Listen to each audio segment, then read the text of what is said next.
y vamos a investigar y escuchar cómo es que estamos en ese número. Y si usted no sabía, pero el puente Pharr sigue siendo y continúa siendo el número uno en aguacates en el perecedero. ¿Ok? Y estamos en un diálogo abierto. You guys, any questions? Lo vamos a detener, pero vamos a participar y escuchar. Y vuelvo a repetirlo, las líneas de atrás, de ahí, de la tercera para hacia, son las que le hacen todas las preguntas. So, yo les quiero invitar a que se vengan aquí enfrente. Mrs. Falcón, pleasure to having you here today with us. I know it's your first time probably to BridgeConnect, and we welcome each and one of you guys this morning. So with this said, let us welcome Mr. Roberts, Ken Roberts out of Miami. Ken is the expert, and he's the one that's going to tell us how and why. And with us this morning, too, we have our director that pretty much everybody knows, Luis Bazan. Mr. Bazan is right here. He's the director for the #1 port of entry in avocados and produce. Okay, and there's more to it. También en la manufactura. También en lo que es el oil and gas. Se dicen the oil and gas. Let's keep it like that. Pero Luis Bazan es el director y Ken Roberts es el que pone esa revista que está ahí.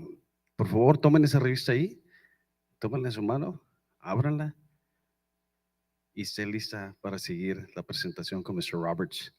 Pues con esto le damos gracias a cada uno de ustedes que están esta mañana. Welcome to BridgeConnect.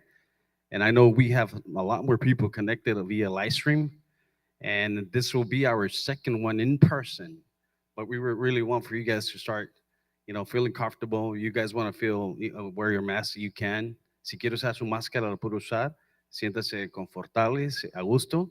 El WC está al fondo atrás, a la mano derecha está el del hombre y el de la mujer. Okay, tenemos unas puertas de emergencia de salida que está a mi espalda, hay dos, te llevan al estacionamiento. La entrada principal que ustedes vieron, ahí al fondo, hacia atrás, es otra salida de emergencia. No debemos de tener una emergencia en caso de. Pero si nada más y nada menos, su servidor Freddy Flores, estamos a la orden y nos da gusto verles una vez más. A paseo. Welcome back. Everybody, please. Luis. Testing, 1, 2. Buenos dias. Good morning. It looks like we're missing some people, right? I know that we had about 40 to 50 people that signed up for this. Usually in the past, before the pandemic, we would have about 40, 50 people or more registered. At that time, we had standing room only here. So we're going to probably make some modifications going forward. But we appreciate everybody that's here today. Les agradecemos a todos los que están el día de hoy con nosotros. Este es un evento que, como ya lo pueden venir, voy a hablar un poquito de un background, ¿verdad? De por qué está Ken Roberts aquí, cómo llegamos a esto.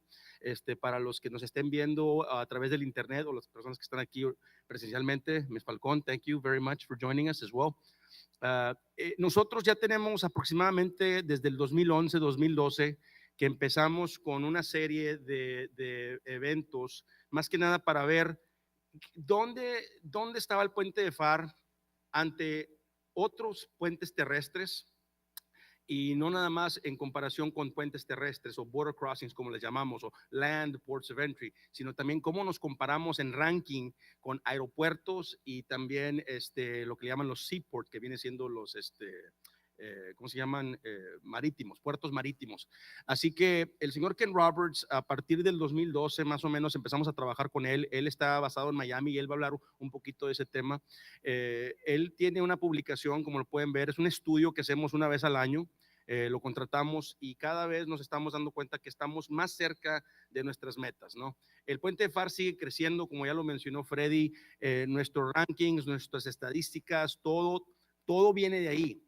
Muchos preguntan, bueno, ¿tú cómo sabes que eres el número 29, el número 30 ante los 450 y tantos aeropuertos, puertos marítimos y puertos terrestres? Pues de ahí viene, ¿no? Son estadísticas que ellos sacan de los agentes aduanales a través del US Census, el censo de los Estados Unidos, y de ahí vienen todas estas cifras. O sea, no es nada más información o data que estamos bajando del cielo, como dicen, no lo estamos inventando. Estos realmente son números duros y son estadísticas que realmente nos dicen la historia del puente Pharr. Para nosotros esto viene siendo como lo que yo le llamo es un market profile, viene siendo nuestro perfil del mercado, lo que nos ayuda a ver hacia dónde vamos y qué es lo que viene para el futuro. Al rato voy a platicar un poquito también de las inversiones del puente Pharr, de nuestro liderazgo, de cómo hemos llegado, donde hemos llegado también con la infraestructura y todas esas inversiones que vienen, este tipo de programas. Yo vengo de cámaras de comercio, yo empecé mi carrera con cámaras de comercio en McAllen en el 2001. Y ahí, pues en las cámaras de comercio hablamos mucho del networking, de cómo juntar a la gente, a los negocios y qué podemos hacer por ellos para poder que salgan adelante. Cuando yo llegué al puente en el 2013, me traje un poquito de esas ideas y empezamos este programa que es BridgeConnect. Ya cuando empezamos a trabajar con Ken Roberts, dijimos, bueno, una vez al año debemos de traer a Ken Roberts, porque si publicamos esto y yo lo trato de explicar a mi manera, Freddy lo trata de explicar a su manera, es mejor que lo escuchen del experto, ¿no? La persona que realmente se encarga, que tiene su equipo allá, que tiene un gran equipo, por cierto, y que nos provee este tipo de información. Así que no quiero alargarlo mucho, nada más quería dar un poquito de background de por qué estamos aquí. Sí les vamos a echar de menos a los que no nos pudieron acompañar el día de hoy, pero cualquier cosa, por eso también tenemos nuestras encuestas. Nuestras encuestas después del programa cada vez es para ver ustedes como clientes, ustedes como stakeholders, personas de interés que les interesa qué es lo que está pasando con el puente, para saber a dónde le vamos a dar, qué sigue de aquí, ¿verdad? Este es un tema que lo hacemos una vez al año, pero podíamos hablar también, por ejemplo, de las 4 o 5, de los top 5 importaciones, de los top 5 exportaciones, y eso lo podemos ir viendo una vez al año, también mes tras mes o cada 2, 3 meses o algo por el estilo. Pero bueno, ya no lo quiero alargar, quiero presentarles al señor Ken Roberts, él va a hablar un poquito del tema, yo voy a poder traducir lo que pueda, no lo vamos a traducir todo al 100%, pero lo que se pueda, o si tienen alguna pregunta, si algo no les queda claro, por favor nada más me dicen, o a Freddy, y lo podemos aclarar. Muchísimas gracias por estar con nosotros. Ken Roberts, it's all yours, my friend. Thank you. Is it on? There you go. There you go. Thank you, Luis, for having me. Freddie, good to see you. Vanessa, everybody, great to be here. Thanks for having me down here. I always love to get down to Pharr and talk about trade. Let me tell you a little bit about myself. That's my high school picture. I'm a contributor to Forbes.com. I write 5 columns a month for Forbes.com on international trade. I'm formerly one of a dozen members of the Federal Reserve Trade and Transportation Advisory Board, which was a great opportunity for 6 years to sit and listen to the Federal Reserve as they thought about their monetary policy and so forth. I speak to groups like this, international groups, Fortune 500 companies and so forth. And the company I founded in 1998, we pay a great deal of attention to international trade, and I'll show you that coming up. Luis mentioned the publication you have there. We did 2 versions of that publication for this community this year. The bigger one is English and Spanish. You probably noticed you can flip it over and see the Spanish. The smaller one is available in English and Spanish as well. But we also do them in Laredo. We do publications in Del Rio. We've done them for Port Houston, Houston International Airport, Dallas Fort Worth. This year we did U.S. trade numbers, LA Long Beach, Port Everglades. Port Manatee is a small port on the west coast of Florida. And those are the ones that we did. We also have a website, and because of the support of Pharr, this will show you how to look at the page for Pharr that's available on the website. So you go to ustradenumbers.com, you go under data, you go under airports, seaports, and border crossings, go under unblocked, and you go right to Pharr, and it'll walk you through Pharr's trade. Some of these charts you'll see coming up in this presentation, but Pharr's trade over the last 10 to 15 years, no surprise here, Mexico is the predominant trade partner. A look at the exports, you can toggle between the year 2021, you can look at the month of June, which is the current month, you can look at year to date and see those values and how they change. This is all in dollars, this is all US Census Bureau data. Exports, same thing. Imports, the same thing. This shows you where Pharr ranks nationally. It ranks number 29, I believe. And that's sort of how the website works. So what's driving record exports and imports at Pharr this year? I'm going to take this out really easier for me. That's one of the things we'll look at. How is perishable trade going? Something that's important to everybody here in Pharr, of course. And with which exports and imports is Pharr a national leader? And by the way, at any time, if you have any questions, as Luis said, just jump right in. If I say something too fast or it doesn't make sense, or maybe just misspeak, just bring it to my attention. So this is the dashboard on the website.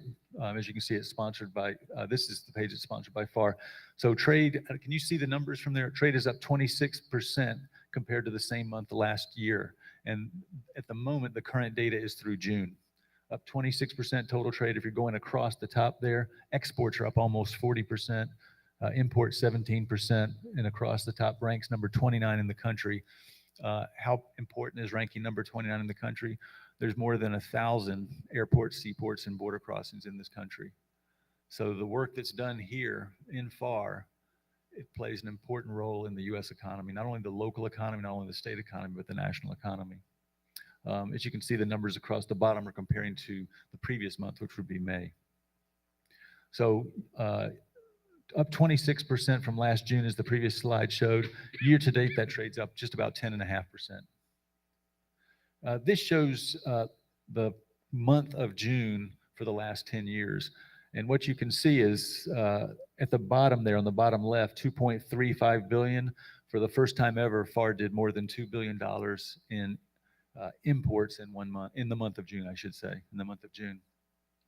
And exports were also a record at 1.74 billion. That's up from 1.25 billion last June. Now let's look at the last, whatever that is, 10 years, month by month. This one's a little bit harder to see, but one thing you can see very clearly is the pandemic right there. If you go up from January 2020, you can see where the pandemic struck and trade just dropped off. This is, and what you can notice is that a lot of the most recent months are the highest months in Pharr's history. So let's see where those, this is the top 10 months going back 20 years for Pharr trade. And the ones in blue are the ones in 2022. So 5 of the top 10 months in the last 20 years are this year. And there's only been 6 months this year. The other 5 are last year. And 3 of those 5 are the last 3 months of the year. So 8 of the 10 biggest months in Pharr's history occurred in the last 9 months. So it's pretty impressive. So let's take a look at some of the exports. The fastest growing exports by value in the month of June are gasoline, up more than 240%, cotton up almost 100%, LNG and other petroleum gases. We were just, Luis and I were talking about that on the way over. A lot of that is LNG, liquefied natural gas, which goes in the tanker trucks. But there's probably also a pipeline here that's actually sending natural gas to Mexico. The reason they use natural gas in the pipeline is because, or the reason they use LNG in the tankers and also on ships is because LNG takes up a lot less space, a lot less volume. I think it's like a 60th of the volume of natural gas. So if you followed the situation in Ukraine, where the Russians are shutting off the pipeline going to Western Europe, the reason we can't, the United States can't step in real easily and send gas to Europe is because we're going to be sending liquid natural gas. So when it gets to Europe, they have to convert it back to natural gas, and that's a complicated process. But they're working on that very process. So the LNG is a form of natural gas. Obviously, what moves through Pharr is probably a combination, and probably a lot of it is natural gas via pipeline.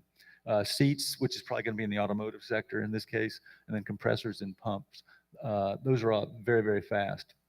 So here's a look at the top exports. You saw this on the website just a moment ago, but here's a look at the top exports and imports. This is year to date through June. And watch what happens when I switch to last year and the price of gasoline, what happens. Gasoline goes from 18% down to 7.7%. I think we've all noticed that the price of gasoline has gone up at the pump. So that's just representation of that. And you can see the other things are, let's go back to 2021. Insulated wire and cable, a lot of automotive uses, but can be used in a number of other areas as well in terms of telecommunications and so forth. Motor vehicle parts, computer chips, pork, a big export from Pharr, cotton, electrical supplies, compressors, and pumps we talked about just a moment ago. But this shows 9.35 billion year to date in exports from Pharr.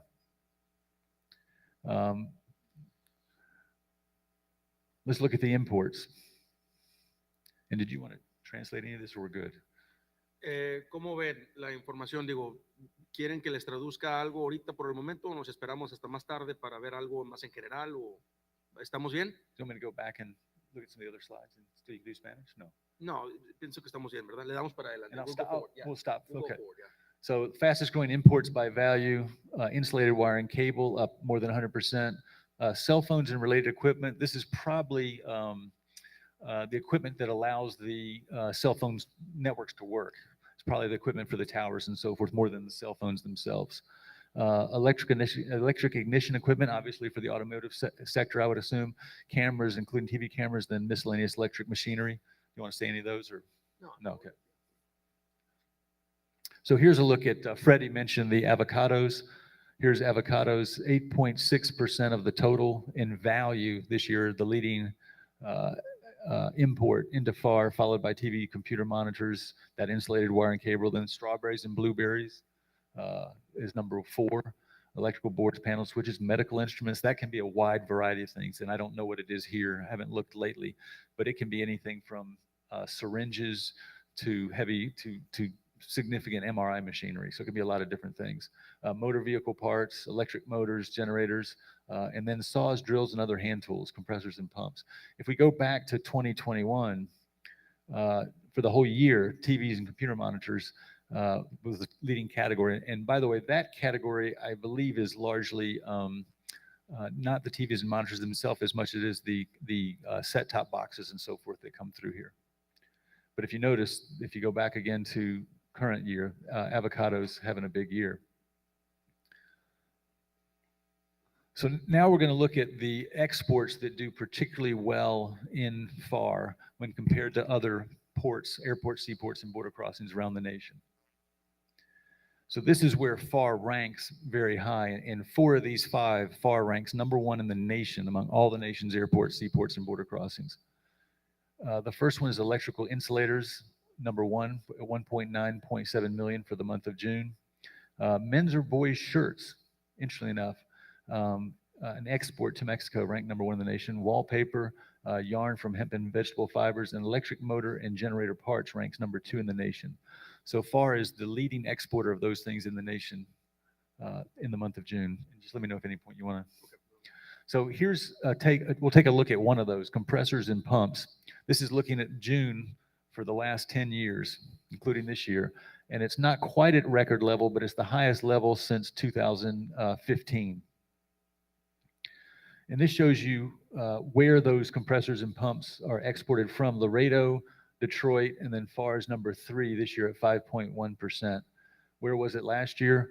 Pharr was, you have to drop down to the bottom of the second column. Pharr was down at 4.2%. So Pharr has picked up market share this year in that category and ranks number 3 in the country for year to date. So here's pork. Pork is not quite at record level, but it's the second highest June in history, behind last year at $465 million. Where does that pork go from? Port of Oakland. U.S. pork is very popular in Asia, as you can gather by Port of Oakland being involved there. So very popular in Hong Kong and China. China's a big buyer of U.S. pork. China's the biggest producer and buyer of pork in the world. They've got a lot of people, 1.5 billion people, so they use a lot of pork. But Pharr is number 3 at 8.3%. And with Port Laredo, if you add the two together, that's about 25%. So about a quarter of all the pork that is leaving the United States is leaving from this general area, with 8.3% from Pharr. Let's look back to last year. Pharr was at 6.3%. So Pharr has picked up market share to 8.3% this year from 6.3% last year. Moved ahead of Port of Los Angeles, and I guess that's the 3s. Yeah, there you go. So let's look at the exports of electric motors and generator parts. Not the best year, but the best year since 2019 for sure. And this is, again, going to feed into the automotive sector, which is just so enormous in Mexico in general. But Pharr is number one in that category, as I mentioned earlier, with about 12% year to date. Last year, that was a little bit bigger, with 16%, so has lost a little market share in that particular category. We'll do the same thing for imports. We'll look at the imports where Pharr is very strong and how it compares to previous years and to other ports around the country. So here's the highest ranking imports by value. Once again, avocados ranked number one in the nation, $185 million of avocados just in the month of June. Cabbage, cauliflower, and kale as a category ranks number one in the nation. Carrots. Americans are eating their carrots, it seems. That's at 6 million. And then aluminum tubes and pipes could be any number of things. And electrical boards and switches is number two. The first four rank number one in the country in the month of June. So let's look at avocados. That one's a true straight line up year by year. Continues to grow. I mean, if you look back to June of 2013, it was 182 million. Now it's at 454 million. That's a big jump. It's actually doubled since 2016, I guess it is. So here's a quick look at it. Pharr accounts for 43% of all the avocados entering the United States in the month of June. That's up from 41% last year. So 43%, and Laredo stayed at the same 23%. So let's look at those carrots. A similar story to avocados you see there. So year after year, nice increases in those. And again, Pharr ranks number one. Mexicali border crossing there in California, south of San Diego, excuse me, is at 13%. And then the New York one, Rouse's Point, that's obviously going to coming from Canada, excuse me. So, and as is Buffalo. Let's look at last year. So Pharr was at 19% last year, and now is up to 24%. So becoming a stronger player in imports of carrots. I picked this one because it's an unusual one. Sinks of stainless steel, record level of imports into Pharr this year. Record level through the month of June into Pharr. And so I was sort of curious where they were coming from. Well, you can see number one is Los Angeles, number two is Newark. So Los Angeles is going to be Asian, right? Newark could be anything, but probably is also Asia. But Pharr is number three in the country. Now, why would I think that it's worth bragging about having 9% of the total for that category? Let's look at this next slide. And this shows you that China accounts for almost half, 48%. Vietnam's then at 14%. Mexico's at 11%. So 11% of all the stainless steel sinks entering the United States are entering from Mexico. 9% of all the ones entering the United States are entering in Pharr. So almost all the sinks coming from Mexico are coming through Pharr. Very few are coming anywhere else. So in conclusion, so what's leading the boom in trade? Well, exports of natural gas and refined petroleum products are growing very rapidly. The value of avocado and carrot imports are up sharply as well. Good year for perishables. And Pharr is important with many exports and imports, including, as I mentioned, the exports of compressors and pumps and pork and stainless steel sinks. If you want this presentation, I'm sure Luis can get it to you. Anybody can get it, or you can email me. You can follow me on LinkedIn. I'm at Trade Data Guy on Twitter, and you could read my columns on Forbes there at that website. Thank you. Any questions? Me gustaría tocar un poquito el tema de uno de las importaciones más importantes. Obviamente, Freddy lo mencionó, somos el número uno en perecederos. A partir de hace más de 6 años, 7 años, se me hace que ya vamos como el número uno en perecederos. Pero el producto número uno, pues el aguacate, ¿no? Últimamente, en los últimos meses, se abre el mercado de Jalisco. Hemos estado en pláticas con varios importadores de Jalisco, que están muy emocionados porque la mayoría, como pueden ver ahorita, el 43%, nada más lo que es el mes de junio de este año, en comparación con el mes de junio del año pasado, ya estamos el 43% de la importación de aguacate. Eso va a incrementar. ¿Cuáles eran las toneladas, Freddy, que habían dicho? Eran 10 camiones con 20,000 toneladas cada, más o menos. Like 20,000 toneladas en el temporada que viene siendo de, desconozco, no quiero decir números como son, no los traigo aquí, pero son como de mayo a agosto, Son septiembre. diferentes. Sí, ¿por qué? Porque es lo único que está certificado hoy por hoy. El número más correcto va a ser hasta el próximo año, cuando ellos ya captan sus números correctos de lo que sale de ese área de Jalisco. Esa es la Sí. pregunta. ¿Y por qué es la importancia, no? Porque pues ahora que en enero, ¿qué es lo que sucede en enero? El Super Bowl, ¿no? Lo que viene siendo el juego de fútbol americano.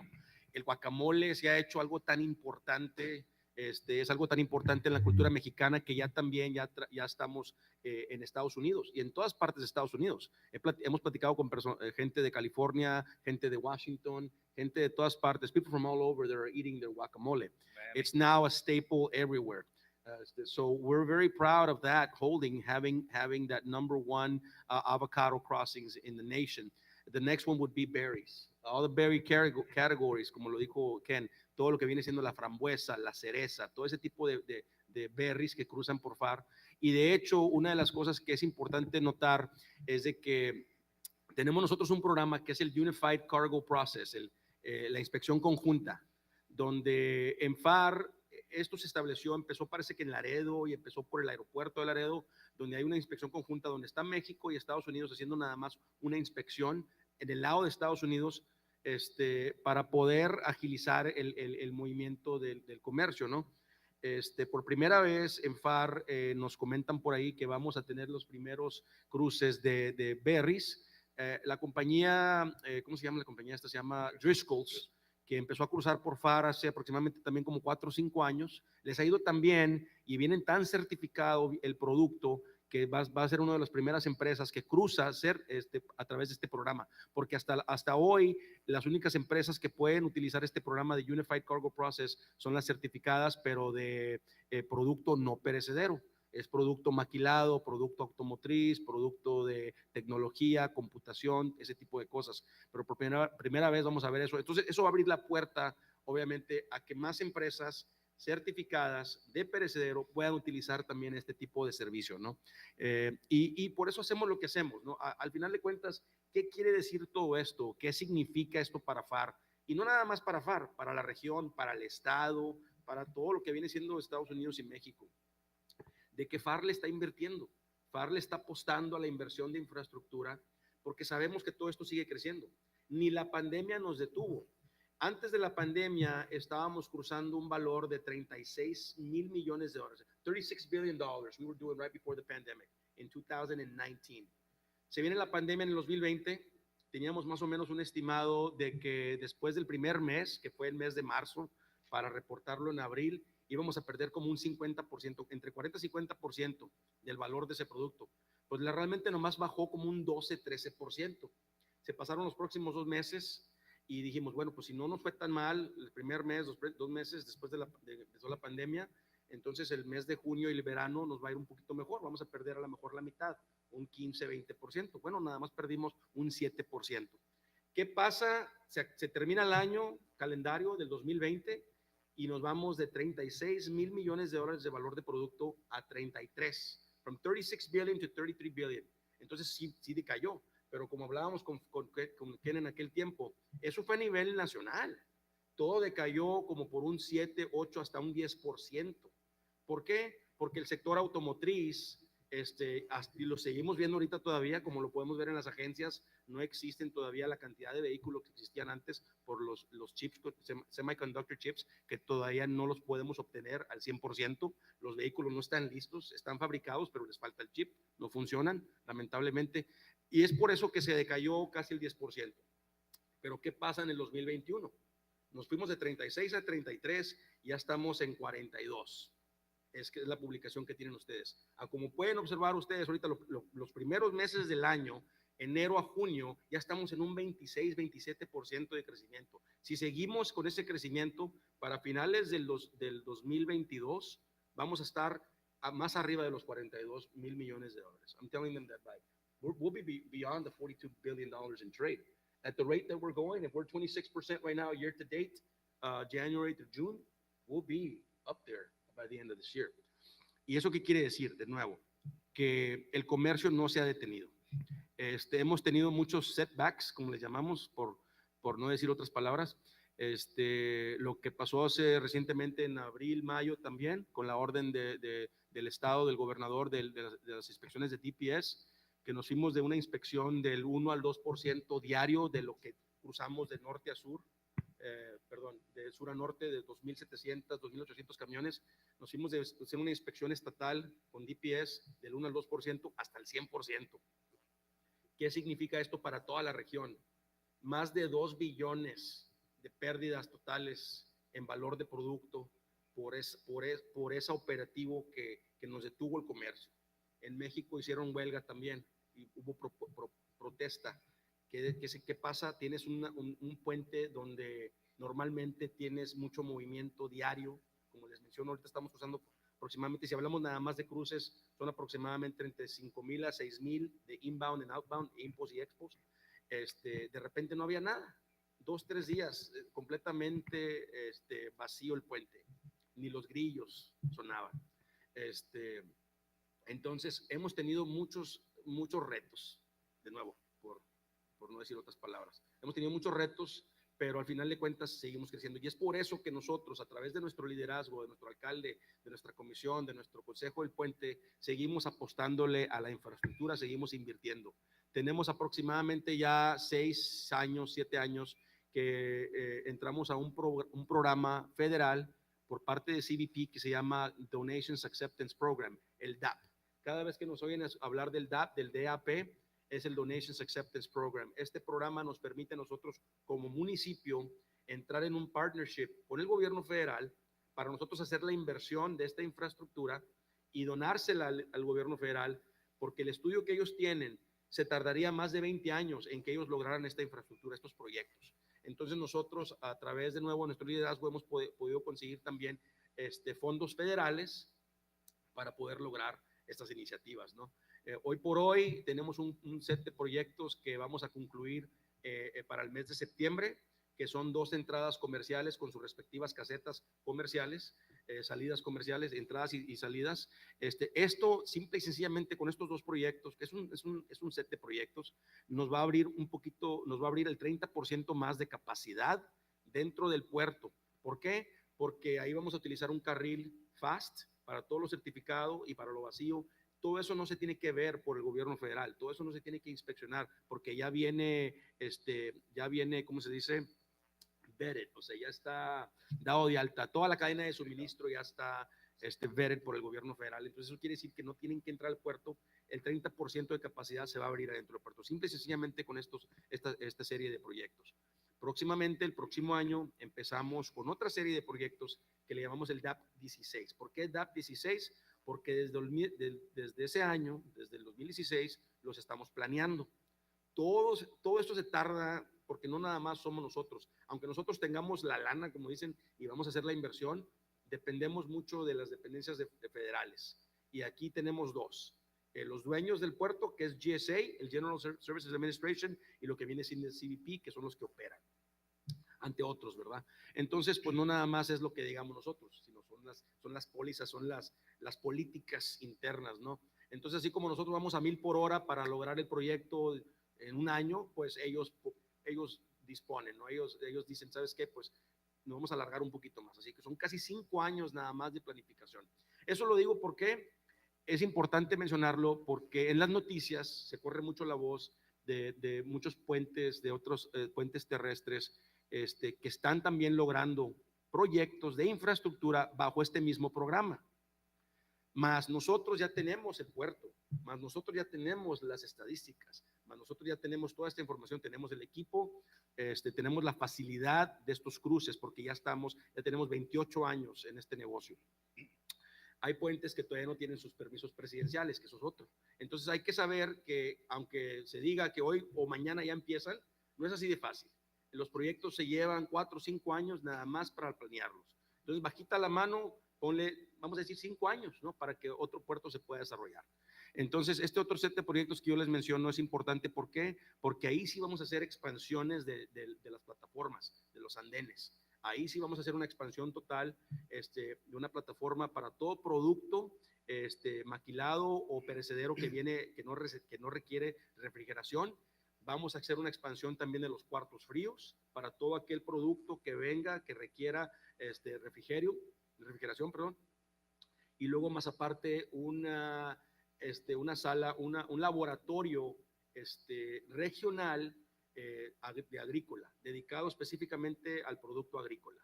¿Por qué? Porque hoy por hoy, aunque tengamos aquí el equipo en el lado federal, el entomólogo, las personas que están encargadas, los especialistas en producto agrícola, hay otros puertos vecinos que tienen más laboratorio, tienen más equipo, y ellos están cruzando una fracción o menos de una fracción de lo que cruzamos por Pharr. Entonces ya nos toca a nosotros, ¿no? Ya nos toca a nosotros tener todo, como dicen aquí, all the bells and whistles, para poder lograr de nuevo ser más eficientes, ser más rápidos con nuestros cruces. Así que eso se los dejo ahí, porque esto ya está sucediendo, ya vienen otros proyectos, y más que nada la prioridad ahorita número uno para la ciudad de Pharr es la expansión de este puente. Si lo saben o no lo saben, para este próximo año empezaríamos ya la construcción de una expansión, un puente gemelo que va a estar a un ladito de este puente con sus desviamientos de un puente a otro para conectar un puente a otro, porque sí va a haber una separación. El puente no va a empezar literalmente conectado con el que ya existe, va a haber una separación más o menos como de 10 pies, pero vamos a tener desviamientos en el lado mexicano, y el lado de Estados Unidos y el lado mexicano para contingencias y para mejor flujo de tráfico comercial. Así que nos vamos de 4 carriles a 8. ¿Qué significa esto? 100% más de capacidad. Entonces, no nos lo vamos a acabar. O sea, si ahorita estamos a 28, 29 años ya con el puente, esto nos va a dar para otros 28, 29, 30 años, a cómo vamos. Y obviamente ya con estos proyectos, y no nada más la infraestructura física, sino hablemos también del personal, que es muy importante, y hablemos también de la tecnología y las mejoras en procesos, porque si no tenemos todas esas 4 cosas, no nos vamos a dar abasto. O sea, tiene que ser un conjunto de todo, es un unit, como lo que siempre hablamos, ¿no? Entonces estamos muy emocionados porque traemos muchos proyectos, pero ya los estamos aterrizando.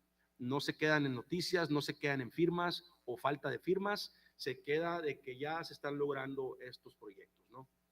Y de nuevo, parece que aquí nuestro amigo Paco Almanza en TechStop hay estadísticas que indican que el crecimiento de la carga comercial a través de transporte de carga comercial, a través de trailers, es el que va en mayor crecimiento. Aunque sí tenemos retos también, que no hay suficientes choferes y que nos han dado golpes muy bajos, muchas políticas que han salido, que han afectado a la industria del transporte comercial de carga, pero sigue creciendo. Sigue creciendo, es una de las vías, es una de las maneras más eficientes como quiera de cruzar un producto entre estados e internacionalmente. Entonces, de nuevo, eso es lo que estamos viendo, esa es la visión que tenemos de qué más podemos lograr, ¿verdad? Y necesitamos de la ayuda de nuestros clientes, de la gente que nos acompaña en este tipo de eventos, ¿no? Los que están utilizando el puente. Una cosa es que Ken, yo, Freddy, nuestro liderazgo, digamos qué es lo que queremos, o que el mismo gobierno federal nos diga qué es lo que se necesita. Los que deben de estar dictándonos qué es lo que se necesita son los usuarios, son ustedes, son las personas que utilizan esta vía de día a día. Así que vienen muchas cosas más. Ahorita la ciudad de Pharr está haciendo una transformación por completo de cultura, de liderazgo, a todos los niveles, cada departamento. Venimos ahorita, yo también en la mañana de otra reunión, un plan estratégico. O sea, aparte de todo esto, seguimos planificando porque tenemos que estar preparados para el futuro, no nos podemos quedar atrás, y así que cualquier cosa que ustedes piensen que sea necesario o que hay que de perdido empezar a ver, tenemos las puertas abiertas, tenemos nuestras mentes abiertas también, y esa es la innovación, ¿no? Es donde empezamos a innovar, es donde empezamos a crecer, es donde empezamos a ver de qué manera, qué es lo que sigue para el futuro. Así que con eso yo ya no quiero elaborar mucho, pero le quiero agradecer a Ken. Ken, I always appreciate you coming over. I wish we could do this more often, obviously. Tenemos muchas propuestas, de hecho platicábamos hace rato de otras ideas que tiene ahí Ken para poder lograr, que podamos nosotros lograr más, y vamos a entrarle fuerte. We're gonna be obviously talking about investing big. We're gonna be continue to invest with you to ensure that we continue to be partners and sponsors for your trade numbers. And with that, Freddie, I don't know if you want to add anything else, algo más, preguntas también, alguna elaboración, algo, estamos aquí para atenderles. Yes, Gracias. with all this mentioned and with all these projects coming along, with all the investment the city of Pharr is doing the bridge, everything that Luis just mentioned right now, Ken, what do you think of the reshoring with helped us within Mexico and the U.S.? Is that a positive thing or? Yeah, so reshoring is a fascinating topic. If there's any country in the world that would have the potential, or in this hemisphere anyway, for sure, potential is Mexico. And with the investment you see, not only here in Pharr, but along the Texas border, and perhaps even extending into Arizona, New Mexico, and California, there's enormous potential to do more manufacturing here and in Mexico for this hemisphere. The U.S. remains the world's third largest manufacturer. People are sometimes surprised to know that, but the U.S. is the world's third largest manufacturer. Just we consume a lot in this country. But Mexico has enormous potential still. And I would even suggest that even though the countries of Central America are smaller, if you combined, if you could encourage more manufacturing in Central America, which already does a fair amount of agricultural and apparel, as well as with Mexico, you could also help improve the lives of those people who might then feel less need to try to come into this country, which creates issues here at the border that we're all familiar with, or challenges. So I think what you are starting to see, I mean, I believe I did a column, Freddie, at Forbes on the percentage of imports from Mexico is, and I'm going to probably not get the statistic exactly right, but is lower than it's been in 6 years, maybe 10 years. The percentage of U.S. imports. Total imports are still growing, but the percentage from China is shrinking. So I wanted to see where were those imports coming from. If imports are growing and China's losing market share, where are they coming from? I wanted to say that more was coming from Mexico, but right now it's coming from Vietnam and Cambodia and some of the countries of Southeast Asia and Asia. But there is enormous potential for many things to come from Mexico. But it's going to take that investment that we're seeing. You know, Pharr is going to double its lanes, as Luis was talking about. Laredo is doubling its lanes. Eagle Pass is looking to expand. There are more and more markets along the border who realize there's enormous potential to expand. The trick will be working very closely together with Mexico to make sure that the infrastructure is done on both sides, and also there's the economic development on both sides of the border to accommodate. You know, one of the things that as China has gone from, 20 years ago, China was not nearly the powerhouse that it is today. So as China has grown, they have grown an enormous middle class relative to what they had, and they've brought a lot of people out from abject poverty. And in doing so, people's expectations have changed. They want more. So the labor costs become comparable at other markets around the world, and you'll see that continue to happen. But as labor costs in China grow up, then you have the transportation costs of bringing all those goods from China by ship, whereas they can be just trucked or railed across from Mexico into the United States. So there's going to be some savings there that, should start to make some of those things comparable. So I think there's enormous potential. I think what the pandemic showed us all is that a diversified supply chain is going to be more and more important going forward. Doesn't mean you have to pull out completely of this market or that market, but you need to have backup plans. I think we've all been to the store in the last 2 to 3 years and reached for a shelf where there was always a product that we wanted and found it empty. We're all getting quite used to that. And so we're realizing that that supply chains need to be diversified. And I'll close with this. A lot of people talked about globalization is dying and the supply chain malfunctioned during the pandemic. I think it's just the opposite. I think the supply chain performed remarkably well, considering we were in the middle of a 100-year pandemic that we'd not seen in a century. And that one of the largest countries in that, China, still is locking down big cities where a lot of that manufacturing occurs.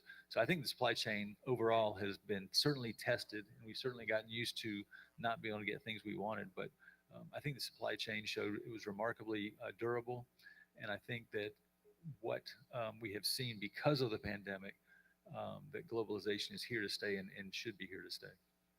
Long answer. No, absolutely. truly believe that. That's good. That's good. So what do you think about electric vehicles? Would that change Autonomous. composition?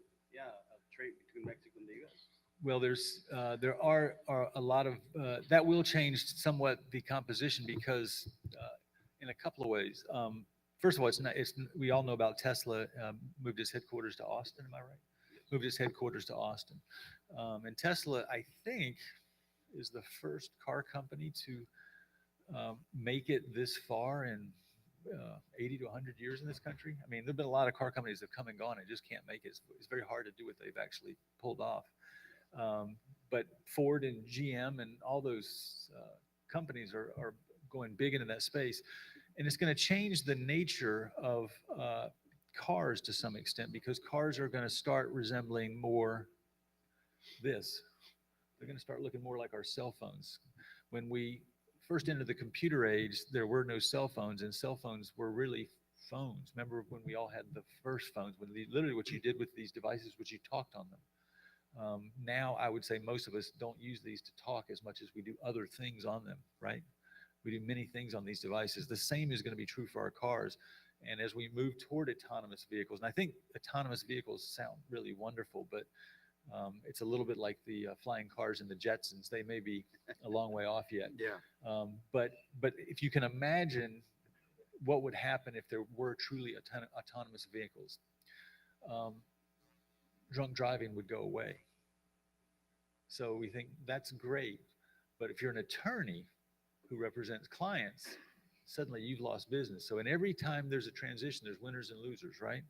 So suddenly you don't need stop signs. You don't need stop lights. So the people who manufacture those don't need to do that anymore. Now, I don't think autonomous vehicles are anywhere in the near future, but electric vehicles are going to become these highly computerized devices that can monitor all sorts of things while you're driving. So they'll become, again, much more like our cell phones and what they can do. Autonomous vehicles are also will be gradual. I happen to drive a relatively old car right now, so it doesn't have a lot of new features. But my wife's car, for example, a very simple thing. When she goes to change lanes, if she puts on a blinker, it tells her there's someone in her blind spot. It's a simple thing, right? But it's an autonomous feature of a sort, right? It's the computer telling you you should not switch lanes now. Most of us now have cars that have the rear view mirror. Most of us are old enough to remember when, not rear view camera, I should say, rear view camera. Most of us are old enough to remember when the rear view camera first came. And I remember the first time I saw it, it was like, why would anybody need a rear view camera, right? Because I can just, as my son likes to say, I can just do this, you know? And I still do that. but with the rear view camera, it's amazing how much easier it is to park your car. It's amazing how much easier it is to back up. And once you've gotten used to that, you think, why would you contort your body to look in the rear view mirror like that? So we now have internet is completely accessible to most of our phones now, right? Mm-hmm. And now we started using our phones for maps, but now that's been integrated into the newer cars. So you don't need the phone as much for the map as you can use your car for that.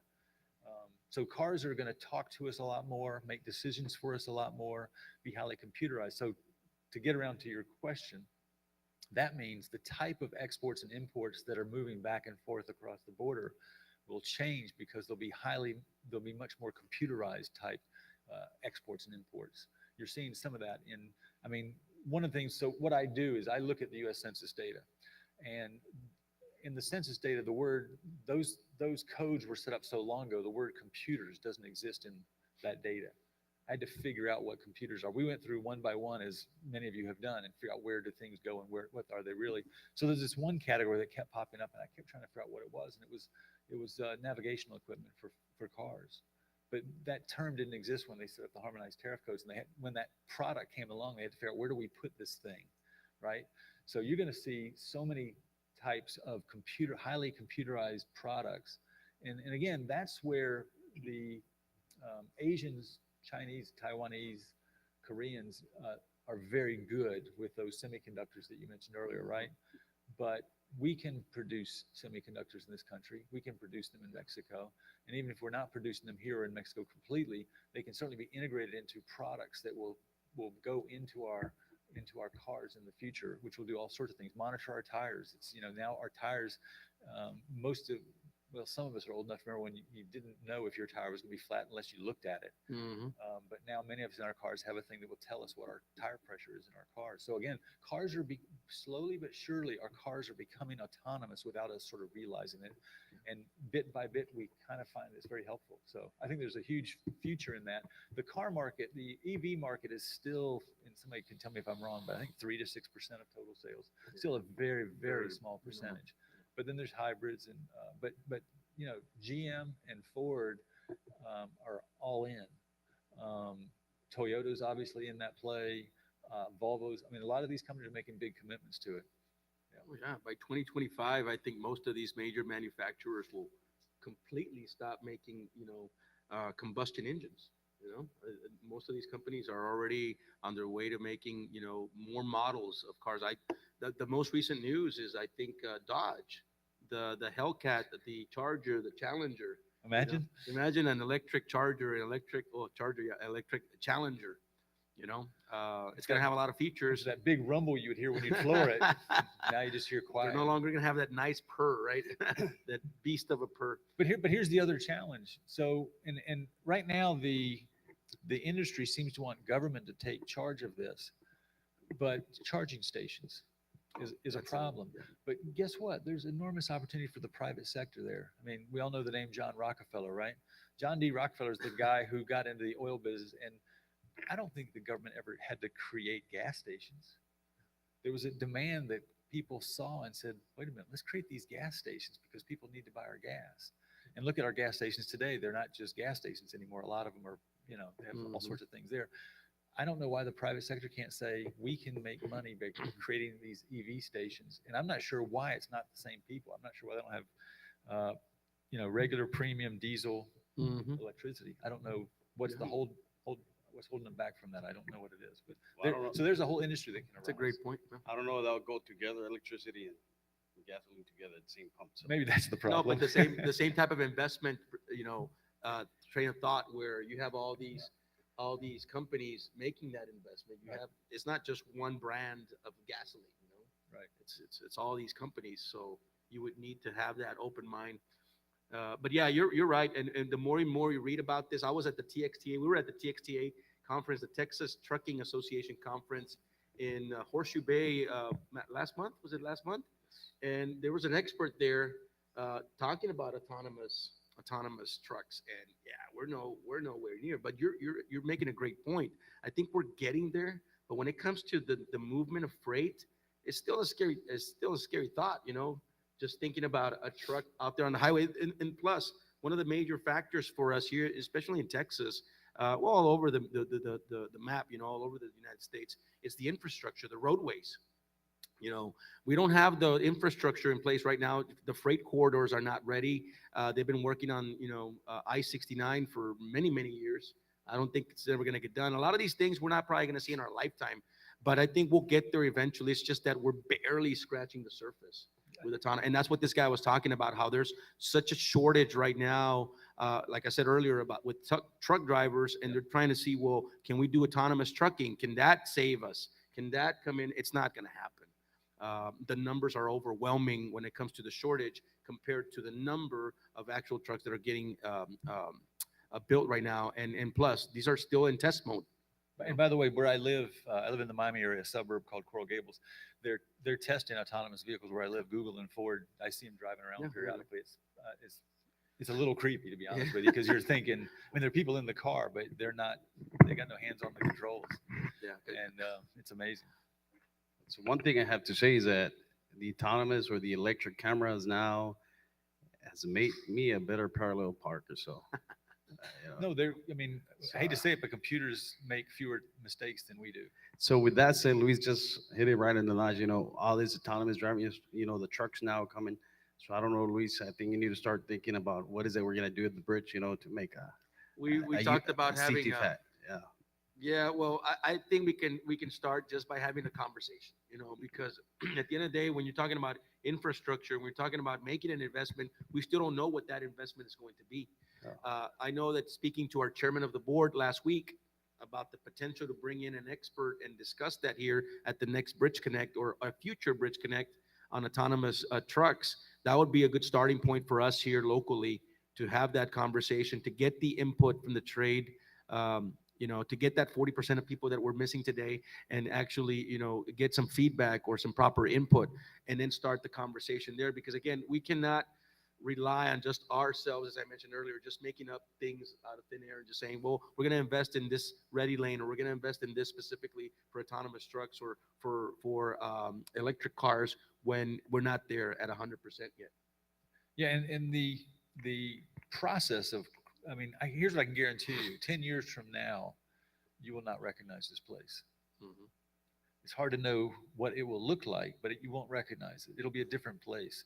And you just have to sort of keep on top and make your Correct. best decisions you can. But even the process of crossing the border has changed enormously in the last Sure. 10 years, right? Absolutely. And will continue to change. I mean, I think now there's discussion of 100% X-Train of all cargo, right? Yeah. And the FAST program and so forth. All these things will, the goal is to speed up what we want getting into the country and leaving the country, and slow down what we don't want getting in and out of the country. Absolutely, and that's why we're aiming. Our goal is to get 100% of our customers to be CTPAT, to be certified by the federal government. Their entire supply chain will be certified. That way, we can utilize those fast lanes. We can utilize the free and secure trade lane. Because at the end of the day, as I mentioned earlier, the government doesn't have to see that. They don't have to inspect that. It'll be vetted by the federal government, meaning you're going to be able to go. It's como un Sentry, ¿no? Es como un Sentry para comercio, ¿no? Y es lo que queremos. Queremos que sea más agilizado el viaje. Y sí se están logrando ahorita muchas cosas. En México tenemos el sistema de PITA, tenemos el sistema de DODA, tenemos el Unified Cargo Processing, que es el inspección conjunta. Esas mejoras de procesos ya se están llevando, no sin sus problemas, ¿verdad? Porque de nuevo, pues, implementas algo nuevo y trae su serie de problemas y hay que arreglar esos problemas y se cae el sistema. Y no nada más se cae aquí, hay que también mencionar eso, que no, cuando se cae el sistema no nada más es en Pharr o en Reynosa, sino es a nivel nacional, es en toda la frontera. Pero sí, hay muchos glitches, como les llamamos, ¿no? Pero para allá vamos, digo, hay que ver qué es lo que sigue y de nuevo dependemos mucho de nuestra clientela, de los usuarios, para saber qué es lo que realmente se necesita. Y con todo esto que mencionamos, con todo este diálogo, es necesario empresas que estén ofreciendo los servicios de cross-dock operation, empresas certificadas, así va todo conjunto a la mano. Ahora sí que el 3PL es una logística solo en sí. But going back to this, so what do you recommend, Ken, for our area, for our region, to improve whatever we need to improve on, to maintain the competitiveness and be there? Education, I would say, is first. Educate. It all begins and ends with education. The smarter your workforce, the smarter your people, the better you are, and that's both sides of the border, obviously. And I think one thing I'll say about every time I come here, I'm impressed about how hard this bridge, Luis, Freddie, Vanessa, so forth, the city works to make this a better opportunity for growth of trade, because trade is ultimately going to be very good for this entire region. The trick is always, some of it you can control and some of it you can't. But anytime you can get manufacturers to locate just on the other side is going to be a huge plus for Pharr. So I think, and as we know from the history of NAFTA and now USMCA, many of the products that we consume both here and in Mexico go back and forth before they are a finished product. So there's just lots and lots of opportunities. And then the trick then is also to make sure that all the money that is collected by the city for those bridge tolls gets used really, really wisely to benefit the people of Pharr. In fact, I'm speaking tomorrow to the North American Development Bank in San Antonio. And one of the things I'm talking to them about is, how can the lives of the people who live on the border get improved, they play such an important role in their local economies, their state economies, and the national economy. How can their lives be improved? Is there opportunity for a better use of those bridge dollars, we'll call them, and can the North American Development Bank, they exist largely to help support, help fund, help lend money for projects to improve the life of people along the border. And so that's a common discussion, because if the other thing you got to do is you got to educate the people, but once you educate the people, they'll make better decisions about their children's education. They'll make the better decisions about their health and their children's health. They'll want more and a better lifestyle here. And the more you can create a better lifestyle both here and in Reynosa and so forth, the more people will want to stay and contribute to their community as the children are educated and so forth. Correcto, y eso, por eso nosotros somos socios de muchas asociaciones de todos los niveles, como lo mencioné hace rato, de transporte, de agentes aduanales, todo lo que tenga que ver con toda la cadena de suministro de un comercio internacional, porque es el lado educativo, ¿no? Nosotros tenemos que aprender también, y esta es la plataforma del Puente Pharr es BridgeConnect. Para este tipo de sesiones educativas, ¿no? Que es lo que viene siendo. Y esto es uno de ellos, pero tenemos mucho más que hacer. Y de hecho, en lugar de ser parte nada más de una asociación a nivel, vamos a decir, nacional, que se encargue de tantas políticas, ¿por qué mejor no ser socios de individuales que tienen enfoque más directo a ciertas políticas específicas que están afectando al movimiento de su carga, ¿no? Y esa es parte de lo que habla Ken, cómo educamos al público, cómo educamos a los usuarios, y educarnos nosotros al mismo tiempo, digo, porque de nuevo, nosotros no nos las sabemos de todas. Así que, de nuevo, pues no sé si hay más preguntas, Freddy, o No. comentarios más. That's, aquí presentes, ¿alguna duda, algún comentario? Any concerns? Mr. Almanza?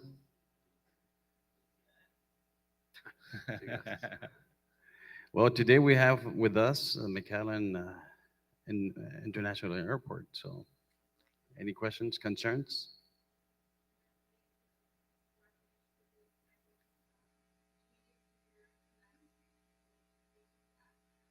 Thank you. And again, thanks for all those people connected. We have our 30-some people connected live stream. And again, we just want for you to know that at one point, this is anywhere between 60 to 80 people. We could probably fill this room. We packed it once, like over 300 people at once. So we want for you people to feel safe. Everybody's coming back. We're going back to, I guess, a minute at a time. Maybe a minute's too much, and a lot of things can happen in 1 minute. But maybe a second at a time, we could take it and say, I feel comfortable that we can come back in person. No one's gonna be upset, or no one's gonna look at you like, okay, why is this guy wearing a face mask? If you want to wear a face mask, by all means, you guys can, get your protective gear on. So, queremos que todos aquellos que estén conectados ahorita en casa, en la oficina, donde sea que se encuentren, son más de 33 personas, 35 personas conectadas ahorita que están en vivo en el enlace. Queremos que se sientan confortables y seguros, que aquí pueden venir. Si quieren usar su máscara, es lo que vamos a estar haciendo. Poco a poco vamos a estar haciendo ese giro otra vez en persona, porque yo sé que a muchos les gustaba el persona, y esto lo vamos a hacer de una manera dinámica, y que es bueno decirle a mi patrón o decirle a yo mismo, si soy mi patrón, I need to be there, tengo que estar ahí, porque son informaciones educativas que nada más se ofrecen una vez al mes y son gratuitas sin costo alguno. Con esto dicho, there's not much going on right now, Ken. There's no questions. Thanks for everything you always done for us, for the city of Pharr, the Pharr Bridge. Again, una vez más, gracias a cada uno de ustedes que están aquí en este lugar. Si no hay nada más preguntas, ya sé que están bien entretenidos todos porque está interesante el tema. But if you really have a question, ahorita es cuando puedes preguntar. Si tienes una pregunta y no sucede nada. A veces no son tanto preguntas, a veces son más como inquietudes o dudas. Ms. Falcón. Ms. Falcón. Okay. Well, there's a microphone there, if you don't mind, A ver. ahí lo pueden prender ahí. She can come up there if you want. So, you can turn it on if you want. There's a on and off button there. Okay, so competition, right? I'm supposed to be at the NADA conference too, but I was just informed we had a death in the family. So the mayor or the governor of Nuevo León has been going out there very aggressively marketing the Columbia, right? The Columbia Bridge. So, and then he's also marketing towards Jalisco, right? So what do you anticipate? Is that going to have any impact on Pharr, or is that completely a different market of materials? I believe he's Well- speaking right after me tomorrow, Yes, by the way. yes. And he's a great speaker. I mean, he was, and when you have that kind of backing for something, a project like that, and he had his both secretaries talk about the project, the infrastructure, the financing, it's done, right? He's there. And so I was just amazed on how quickly he's getting things done, right? Mhm. And so do you see that as any problems for the Pharr Bridge? Well, one of the things that always comes up, and it comes up every year during the budget process. We start our budget process sometime around May. And one of the things that we look at, what are the economic factors or what are the economic challenges? What do you foresee the outlook, and how might that affect the Pharr International Bridge? Because obviously the city of Pharr depends highly on the Pharr International Bridge and our crossings that equals to our revenues, right? That contribute immensely to the city's bottom line. Do you know the percentage? Do you know the percentage? It's about 75%. About 75%. I think this year's Think going to be a about little bit more. Think about that. Yeah. El 75% del ingreso del puente se va hacia la ciudad. Entonces, obviamente sí, nos podría afectar porque lo que vemos nosotros en cada año fiscal, al empezar el proceso del presupuesto en mayo, es de qué son los factores o qué económicamente nos puede afectar. Y sí, siempre lo número uno que ponemos es otro puente, another bridge, otro puente. Por eso mencionaba hace rato lo que mencionaba. En las noticias se corre mucho la voz de nuevo de otros puentes vecinos, ¿verdad? Todos están desarrollando porque ya todos somos parte de este programa TAP. En México, obviamente, sí, con nuevos líderes como el gobernador de Nuevo León, jóvenes con mucha visión, con mucha energía, muchas ganas de poner su marca, como dicen. Obviamente van a salir adelante y van a juntar a todos y la van a vender, porque ese es el trabajo, ¿no? Nosotros también tenemos nuestras ventajas competitivas, tenemos a nuestros líderes, empezando con nuestro alcalde, empezando con toda la gente que nos apoya en esta región, para poder vender. No, tal vez no lo estamos haciendo de la misma manera, pero somos un poquito más estratégicos, porque una de las cosas que hablábamos también hace rato es de qué son las tres factores que afectan la operación del puente. ¿Qué es lo que tenemos que ver? Que estemos alineados primero que nada con el plan, con la misión y la visión de la ciudad. Primero que nada, hay que tener ese soporte. La segunda es la operación. ¿Qué estamos haciendo? ¿Qué inversiones estamos haciendo para las mejoras de procesos, infraestructura, todo eso? Pero sobre todo, ¿qué es lo que viene? El marketing. ¿Cómo salimos a venderlo? ¿Qué es lo que estamos haciendo? Y nosotros mucho de lo que hacemos es hacer un patrocinio, por ejemplo, en una de estas conferencias, congresos nacionales a nivel nacional en México, ponernos enfrente de más de 1,000 personas, donde podemos hablar de las ventajas competitivas del puente Pharr, cómo nos comparamos, hablar de este tipo de información y que ellos también toman sus decisiones, ¿no? De ahí salen de 5 a 10 conversaciones muy específicas, muy, como dicen, tailor-made, custom, y de ahí, de esas 10, llegan 5. De esas 5, nos encargamos nosotros de distribuir aquí ante el desarrollo económico, ante las otras entidades de la ciudad que nos puedan llegar a poder lograr esa inversión, porque nosotros no nada más buscamos un cruce. Nosotros no estamos buscando nada más que venga un cliente a hacer un cruce, estamos buscando que se hagan inversiones, que se hagan expansiones de sus negocios, porque hay para todos. Así que sí, going back to the question, it would affect, but that's why we have to be ahead of the game, and that's why we have to do our own thing and strategize and be effective with our marketing strategy, our operations and what we're doing. Una cosa es venderlo, otra cosa es tener el backup. Si no tienes el fondo, si no tienes la visión y no tienes el dinero, no lo vas a lograr. Es un plan que se va a quedar en nada. Así que es mejor siempre decir las cosas como realmente son. Y eso es parte de la estrategia del puente Pharr. Ms. Falcón? I hope Is that that- answered your question somewhat, but yes. Oh yeah, absolutely. We're always a step ahead of the competition. And you know, we try not to say the word competition too much because again, we're all regional here. I know, again, going back to TxDOT, we're all part of the Right. Texas-Mexico Border Transportation Master Plan. Todos compartimos, los usuarios, las agencias estatales, las agencias federales, todos estamos compartiendo el mismo plan para el beneficio de nuestra región. Si le beneficia a Laredo, nos beneficia a nosotros. Si nos beneficia a Pharr, le beneficia a Laredo. Y así va a ser siempre. Pero siempre hay que estar un pie, con un paso más adelante, ¿no? Y todo depende. Una de las, one of our biggest assets, it's again, our leadership and our team. Una de las cosas que nos separa a nosotros es nuestro liderazgo y nuestro equipo de trabajo. Sin eso no tendríamos nada ahorita, la verdad. And with this said, I know you mentioned Jalisco, and Luis mentioned the 220 toneladas de aguacate que fueron certificadas, creo que un total de 11,000 hectáreas, que a nosotros nos genera un buen número de cruces por la región, por el puente de Pharr. ¿Y qué busca el importador? Tocando base poquito punto, porque ahorita hablas Jalisco, pues todos se enfocan en el aguacate porque es lo que está cruzando.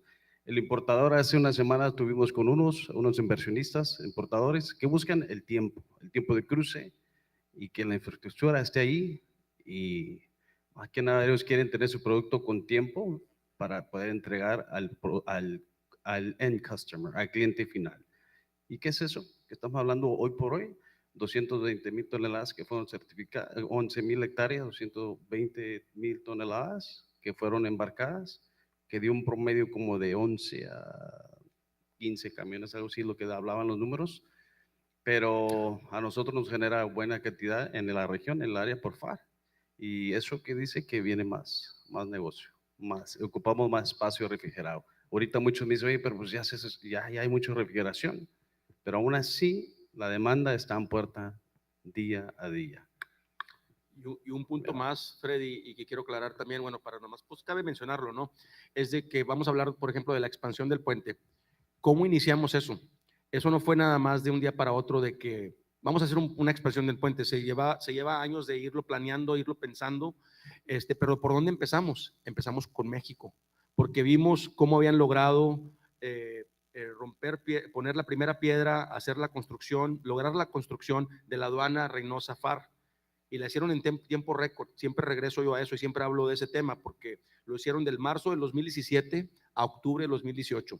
Eso nos comprobó a nosotros que México estaba haciendo las cosas bien y las estaba haciendo rápido y que el fondo existía para lograr este tipo de inversiones. Entonces nos fuimos a México. Binacionalmente tenemos que estar enlazados y teníamos que ir a buscar el equipo de trabajo en México con entes estatales y entes federales que apoyaran este proyecto.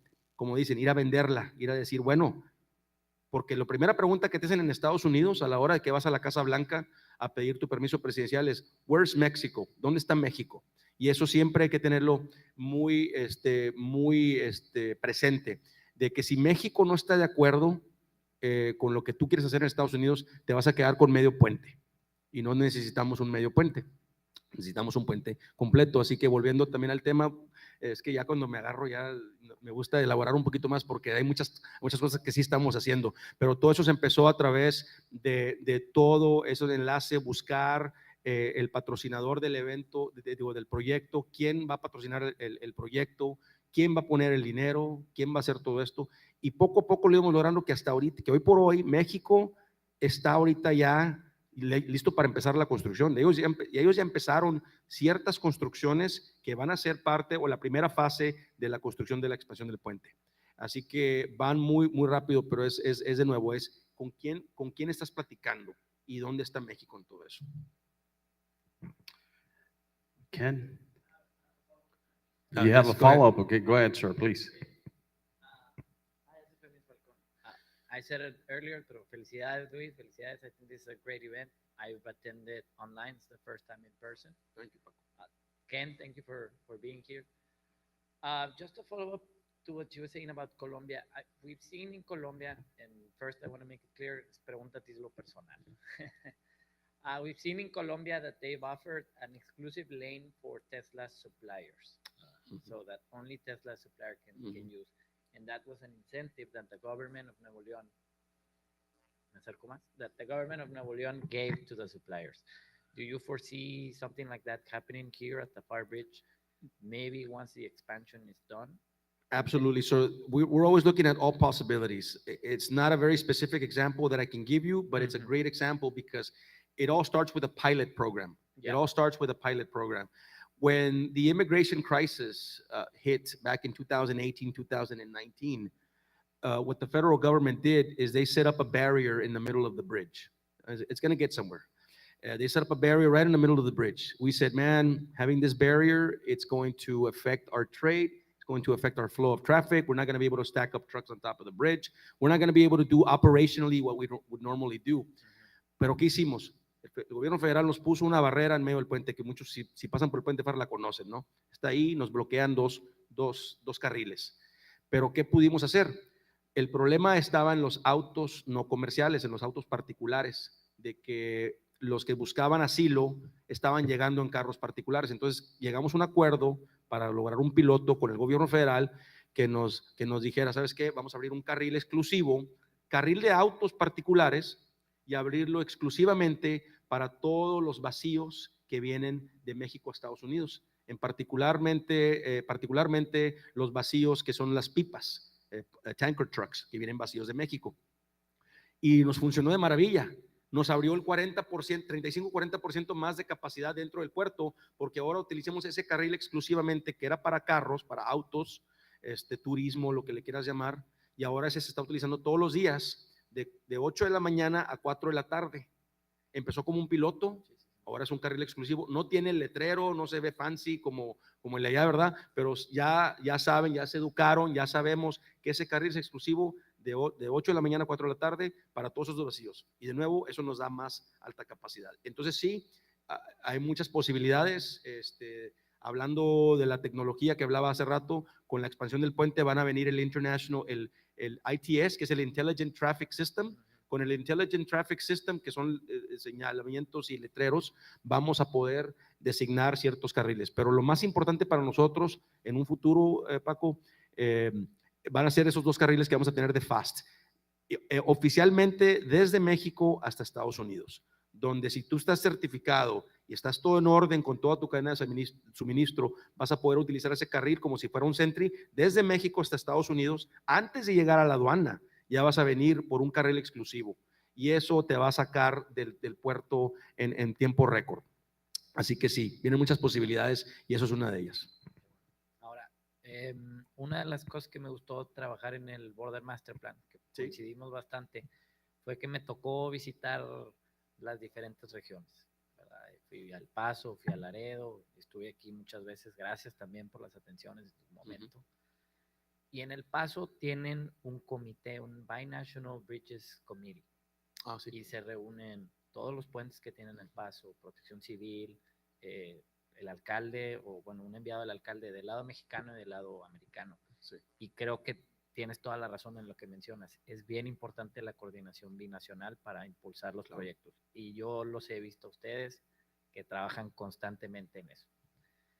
¿Crees que se podría de alguna manera implementar un modelo similar aquí? Y a lo mejor que Pharr lo lidere o alguien, porque es una de las recomendaciones que sale del Border Master Plan, que haya un Texas-México Task Force específico. Yo pienso que indirectamente ya lo tenemos, más no está muy bien compegado, ¿verdad? ¿Por qué? Porque tenemos muchas agencias, muchas asociaciones, como lo mencioné hace rato, de las que somos parte, y pues cada quien se junta, cada quien se reúne por su propia cuenta.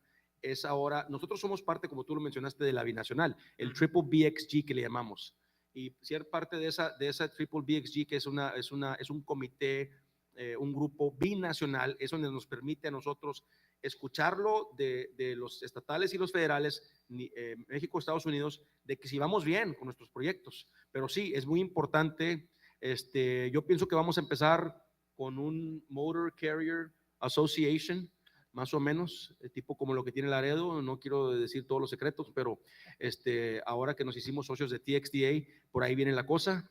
Eso puede crecer. Una de las cosas que queremos hacer aquí en el puente también de ese tiempo es hacer como un South Texas Trade Association. Tenemos un departamento legislativo en nuestro municipio. Entonces tenemos muchas posibilidades. Es nada más de que todos estén en las mismas, ¿no? Porque cada quien quiere hacer lo suyo.